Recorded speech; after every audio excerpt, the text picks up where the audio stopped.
আমি একটা ছাত্র রে কিভাবে বাংলা থেকে ইংরেজি ট্রান্সলেশন করার লাগে এটা শিখাইছি।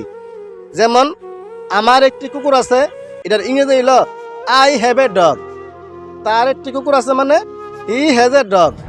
স্যারের একটা কুকুর আছে মানে স্যার হ্যাজ এ ডগ। পরে হ্যাঁ কইলাম, বাবু তুমি কি এই উত্তরটি কইতে পারবা?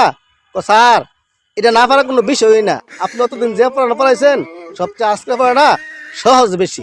আমি কই আই সর্বনাশ, যে বেটা জীবনে কোনো দিন পড়া পারে না আজকে পারবো। আচ্ছা ঠিক আছে বাবু তুমি বলো তো, আমার একটি কুকুর আছে এটার ইংরেজি কি? হে কইল আই এম এ ডগ। ও ভাই এ কথা শোনার পর আমি তো অবাক হয়ে গেছি গা।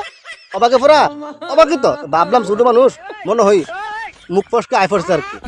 পরে কইলাম বলো তো তার একটি কুকুর আছে এটার ইংরেজি কি?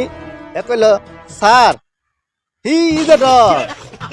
ও ভাই এ কথা শোনার পর তো আমি তো আরো অবাকিত, আই এম তো অবাক।